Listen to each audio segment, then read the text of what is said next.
Break کے بعد ہم آ گئے ہیں واپس. میرے ساتھ ہیں اس وقت ڈاکٹر شاہد حسن صدیقی اور ڈاکٹر مرزا اختیار بھائی. دونوں سے بات ہو رہی ہے, مہنگائی کے بارے میں ہم بات کر رہے ہیں.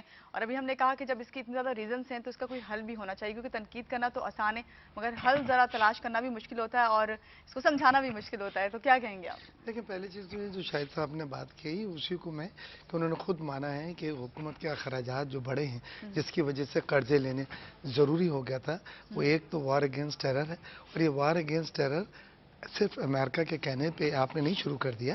آپ کے ریٹ ختم ہو رہی تھی ملک میں, آپ کے جھنڈے لہرانا بند کر دیے تھے. سوات مالاکنڈ کی آپ کے سامنے ہے, پھر وزیرستان فاٹا کا ہے.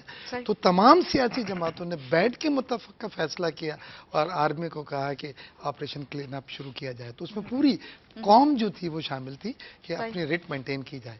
ہاں, 34 ارب ڈالر خرچے ہو گئے اب تک, جبکہ کولیجن پارٹنر نے دی ہم کو, لیکن اس کے مقابلے میں وہ کچھ بھی رقم بھی تھی جو ہمارا خرچ ہوا, تو اخراجات بڑھے.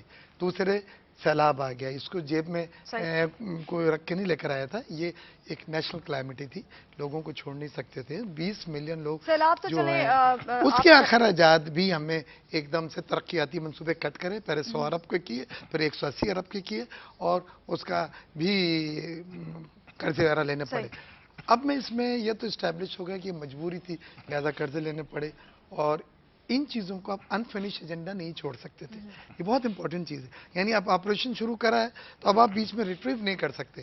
اب تو آپ نے ایک وقت کا بھی اگر کہہ رہے ہیں وہ بھی نہ کھانا پڑے, تو اس ایجنڈے کو فنش کرنا ہوگا, کیونکہ یہاں پہ ریٹ آپ کی حکومت کی ریٹ کا سوال ہے.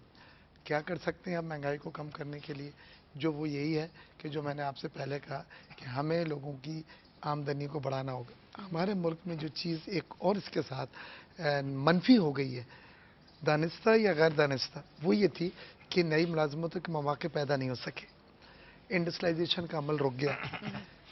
حکومت سب جابس نہیں دے سکتی. حکومت نے تو چلیں جو لوگ کانٹریکٹ ورکرز میں تھے ان سب کو بحال کر دیا, جو ڈیلی ویجز والے تھے ان کو مستقل کر دیا, جو وکٹمائزیشن سے نکالے گئے تھے ان کے اداروں میں 4-5 ہزار لوگوں کو ریگولرائز کر دیا. لیکن گورنمنٹ ادارے کبھی بھی جاب پرووائڈرز نہیں ہوتے. یہ پرائیویٹ ادارے جو ہوتے ہیں, ایک صنعت جو ہوتی ہے وہ کرتی. صنعت کیوں نہیں جاب کریٹ کر سکی؟ مارک اپ ریٹ بڑھا کے آپ نے 16-17-18% پہ لے آئے.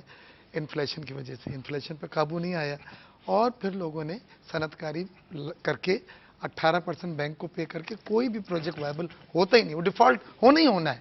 لہذا لوگوں نے ہاتھ کھینچ لیا. جب ہاتھ کھینچ لیا تو نئی ملازمتوں کے مواقع رک گئے. جو رہی صحیح تھی وہ بھی بالکل ختم ہوگی. کل بھی میں پڑھ رہی تھی کہ یہ چیز اب ہے ہی نہیں کہ صنعتیں کتنی بند ہوئی, یونٹس بند پڑے ہوئے. ڈاکٹر صاحب, ہم گھڑی سیلاب کا ہم ذکر کر رہے ہیں. جب اس کا ذکر دوبارہ آئے گئے تو جب یونائٹڈ نیشن کا اگر میں ذکر کروں تو ہمیں جس امداد کے وعدے کیے گئے تھے وہ پورے بھی نہیں کیے گئے. دیکھیے وجہ میں صرف میرے ذہن میں جب یہ آیا کہ وعدے پورے کیوں نہیں کیے گئے تو مجھے کہا وجہ کیا ہے. مجھے یہی ہوا کہ میں آپ سے سب سے پہلے پوچھوں گی وجہ کیا ہے اس کی. دیکھیے, کبھی بھی جس قسم کے وعدے کیے جاتے ہیں ایک پولیٹیکل کھیل ہوتا ہے. حکومت کو پتہ ہے یہ بات, اس لیے کہ 2005 میں جب زلزلہ آیا تھا تو اس وقت جو وعدے کیے گئے تھے وہ بھی پورے نہیں کیے گئے. اب ایک سینٹیمنٹل سچویشن ہوتی ہے, آپ ایک انٹرنیشنل کانفرنس بلاتے ہیں, کچھ نہ کچھ بات کرنی ہوتی ہے تو وہ کچھ بات کر جاتے ہیں. بعد میں کہتے ہیں جی ہم نے جو یہ امداد کا کہا تھا اس کا مطلب ہے کہ قرض. میں آپ کو واضح بتا دوں, 2005 میں بھی یہی ہوا کہ جو آپ کو اس وقت فوری طور پہ انہوں نے مدد دے دی تھی, زلزلہ وہ تو ٹھیک تھا, لیکن بعد میں جو وعدے کیے جاتے ہیں وہ قرض کے طور پہ بنیادی طور پر قرض کے ہوتے ہیں. تو یہ تو حکومت کو پتا تھا, اس لیے بہت زیادہ توقع نہیں کرنی چاہیے. اور اب 18 کروڑ کی قوم ہے, اس کو یہ سوچنا چاہیے. دیکھیے جاپان میں آیا تو انہوں نے دنیا کے آگے کشکول نہیں پھیلایا.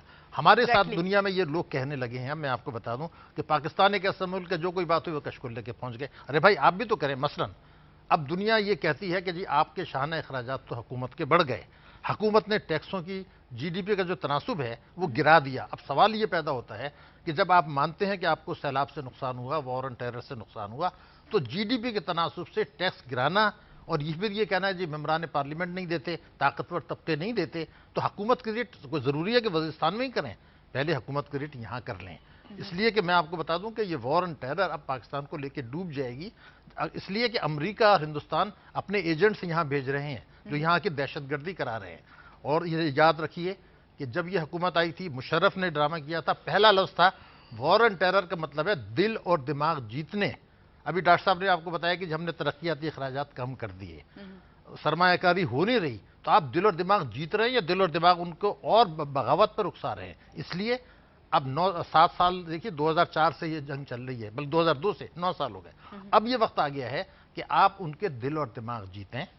میں اس لیے بتاؤں کہ جب بامبے کا بلاسٹ ہوا تھا اور ہندوستان ہم سے ایگریسو ہو گیا تو انہی لوگوں نے جو ہم سے جنگ کر رہے ہیں یہ کہا کہ آپ ہمارے ساتھ سیز فائر کریں اور ہمیں انڈیا کے بارڈر پہ بھیج دیں، ہم ان سے نمٹیں گے.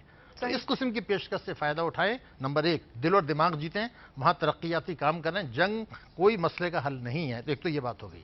دوسری بات یہ کہ پاکستان کوئی نہ غریب ملک ہے اور نہ کوئی بھوکا صحیح معنوں میں ملک ہے. اگر ہم اس بات کا اندازہ تو واقعی ہوتا ہے، اس فیکٹ ہے اس میں. دولت کیا دیکھیے، 11 ارب ڈالر تو اس سال باہر سے سمندر پار پاکستانیوں نے بھیج دیے. تو 11 ارب ڈالر کو آپ 85 سے ضرب دے دیں، اتنی رقم تو باہر سے یہاں آ رہی ہے. تو یہ ملک میں بڑے ریسورسز ہیں. اب جو وقت یہ آ گیا ہے، ایک بات یہ بھی ذہن میں آتی ہے ڈاکٹر صاحب، سوری آپ کی بات بھی کاٹنی پڑی، اور یہ ذہن میں آتی ہے کہ حقیقت ہے نا کہ پاکستان جیسے جو ملک ہے، جب آپ نے یہ بھی کہا کہ اب تو یہ کانسیپٹ بن گیا پاکستان کے لیے کہ اس کو مانگنے کی کشکول لے کے پھرنے کی عادت ہو گئی ہے، لیکن یہ حقیقت نہیں ہے کہ جہاں اس قسم کے کوئی سیلاب آتا ہے یا کوئی اور آفتیں آتی ہیں، زلزلہ آتا ہے، تو اس ملک کو امداد کی تو ضرورت ہوتی ہے. نہیں ہوتی. میں بالکل آپ کو بتاؤں. دیکھیں میں آپ کو بتلاؤں، شاہد صاحب نے جو کہا جاپان کا اس کو لے کے نہیں نکلا. جو جاپان اور پاکستان کا موازنہ آپ کر ہی نہیں سکتے. جاپان دنیا کی ایک جائنٹ اکنامک پاور ہے.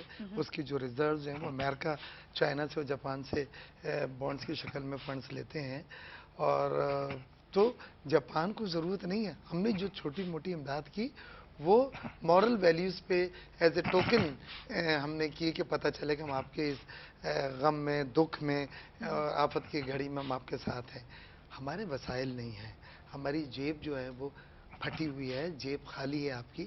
لہٰذا کیا آپ اپنے لوگوں کو روڈوں پہ کھلے آسمان